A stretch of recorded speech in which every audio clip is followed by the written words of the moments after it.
Michael Jackson ایک ایسا انسان جو نظام فطرت کو شکست دینا چاہتا تھا۔ اسے چار چیزوں سے سخت نفرت تھی۔ اسے اپنے سیاہ رنگ سے نفرت تھی۔ وہ گوروں کی طرح دکھائی دینا چاہتا تھا۔ اسے گمنامی سے نفرت تھی۔ وہ دنیا کا مشہور ترین شخص بننا چاہتا تھا۔ اسے اپنے ماضی سے نفرت تھی۔ وہ اپنے ماضی کو اپنے آپ سے کرچ کر الگ کرنا چاہتا تھا۔ اسے عام لوگوں کی طرح 70-80 برس میں مر جانے سے بھی نفرت تھی۔ وہ 150 سال تک زندہ رہنا چاہتا تھا۔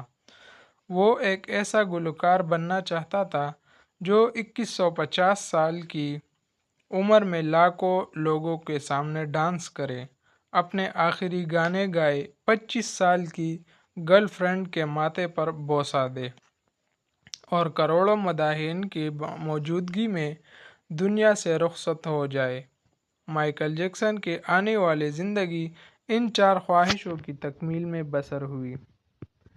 اس نے 1982 میں اپنا دوسرا البم تھرلر لانچ کیا۔ یہ دنیا میں سب سے زیادہ بکنے والا البم تھا۔ ایک ماہ میں اس کی 6.5 کروڑ کاپیاں فروخت ہوئی تھیں اور یہ grains book of world record کا حصہ بن گیا تھا۔ مائیکل جیکسن اب دنیا کا مشہور ترین گلوکار تھا۔ اس نے گمنامی کو شکست دے دی تھی۔ مائیکل نے اس کے بعد اپنی سیاہ جلد کو شکست دینے کا فیصلہ کیا اور پلاسٹک سرجری شروع کرا دی۔ امریکہ اور یورپ کے 55 چوٹی کی پلاسٹک سرجنز کی خدمات حاصل کی، یہاں تک کہ 1987 تک مائیکل جیکسن کی ساری شکل و صورت، جلد، نقوش اور حرکات و سکنات تبدیل گئی۔ سیاہ فام مائیکل جیکسن کی جگہ گورا چٹا اور نسواری نقوش کا مالک ایک خوبصورت مائیکل جیکسن دنیا کے سامنے آ گیا۔ یوں اس نے اپنی سیاہ رنگت کو بھی شکست دے دی۔ اس کے بعد ماضی کی باری آئی۔ مائیکل جیکسن نے اپنے ماضی سے بھاگنا شروع کر دیا۔ اس نے اپنے خاندان سے قطع تعلق کر لیا۔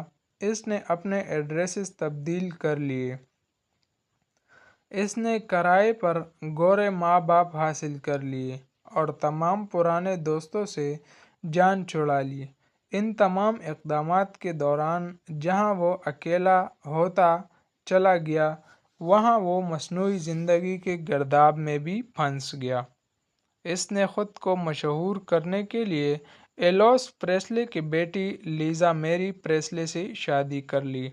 اس نے یورپ میں اپنے بڑے بڑے مجسمے بھی لگوائے اور اس نے مصنوعی طریقۂ تولید کے ذریعے ایک نرس ڈیبی رو سے اپنا پہلا بیٹا پرنس مائیکل بھی پیدا کر لیا۔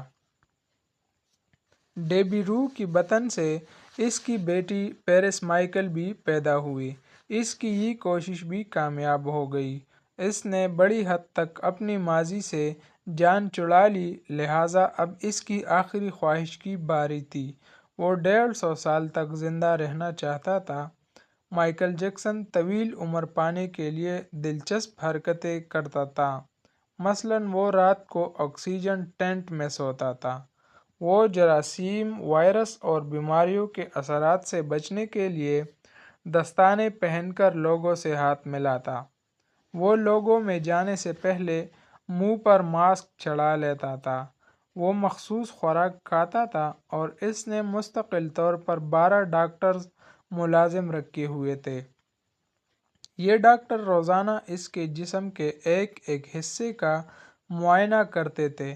اس کی خوراک کا روزانہ لیبارٹری ٹیسٹ بھی ہوتا تھا اور اس کا اسٹاف اسے روزانہ ورزش بھی کراتا تھا۔ اس نے اپنے لیے پالتو پھیپھڑوں، گردوں، آنکھوں، دل اور جگر کا بندوبست بھی کر رکھا تھا۔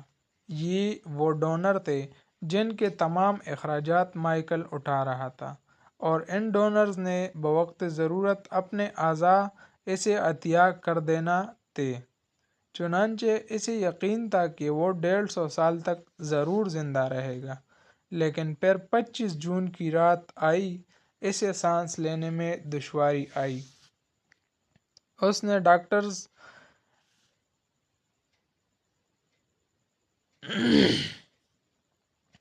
اس کے ڈاکٹرز نے ملک بھر کے سینئر ڈاکٹرز کو اس کی رہائش گاہ پر جمع کر لیا۔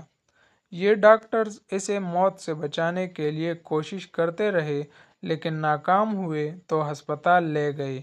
وہ شخص جس نے 150 سال کی منصوبہ بندی کر رکھی تھی، جو ننگے پاؤں زمین پر نہیں چلتا تھا، جو کسی سے ہاتھ ملانے سے پہلے دستانے چڑھا لیتا تھا، جس کے گھر میں روزانہ جراثیم کش ادویات چھڑکی جاتی تھی، جس نے 25 برس تک کوئی ایسی چیز نہیں کھائی جس سے ڈاکٹروں نے اسے منع کیا ہو۔ وہ شخص صرف 50 سال کی عمر میں اور صرف 30 منٹ میں انتقال کر گیا۔ اس کی روح چٹکی کے دورانیے میں جسم سے پرواز کر گئی۔ مائیکل جیکسن کی انتقال کی خبر گوگل پر 10 منٹ میں 8 لاکھ لوگوں نے پڑھی۔ یہ گوگل کی تاریخ کا ریکارڈ تھا اور اس ہیوی ٹریفک کی وجہ سے گوگل کا سسٹم بیٹھ گیا اور کمپنی کو 25 منٹ تک اپنے صارفین سے معذرت کرنا پڑی۔ مائیکل جیکسن کا پوسٹ مارٹم ہوا تو پتہ چلا کہ بہت زیادہ احتیاط کی وجہ سے اس کا جسم ڈھانچہ بن چکا تھا۔ وہ سر سے گنجا ہو چکا تھا، اس کی پسلیاں ٹوٹی ہوئی تھیں، اس کی کھولے، کندھے، پسلیوں اور ٹانگوں پر سوئیوں کے بے تحاشا نشان تھے۔ وہ پلاسٹک سرجری کی وجہ سے پین کلرز کا محتاج ہو چکا تھا، چنانچہ وہ روزانہ درجنوں انجیکشن لگواتا تھا، لیکن یہ انجیکشنز، یہ احتیاط اور یہ ڈاکٹرز بھی اسے موت سے نہیں بچا سکے، اور وہ ایک دن چپ چاپ اس جہاں سے چلا گیا اور یوں اس کی آخری خواہش پوری نہ ہو سکی۔ مائیکل جیکسن کی موت کا ایک اعلان ہے: انسان پوری دنیا کو فتح کر سکتا ہے لیکن وہ اپنے مقدر کو شکست نہیں دے سکتا۔ وہ موت اور اس موت کو لکھنے والے کا مقابلہ نہیں کر سکتا۔ چنانچہ کوئی راک سٹار ہو یا فرعون ہو، وہ 2 ٹن مٹی کی بوجھ سے نہیں بچ سکتا۔ وہ موت کو شکست نہیں دے سکتا۔ لیکن حیرت ہے کہ ہم مائیکل جیکسن کے انجام کے بعد بھی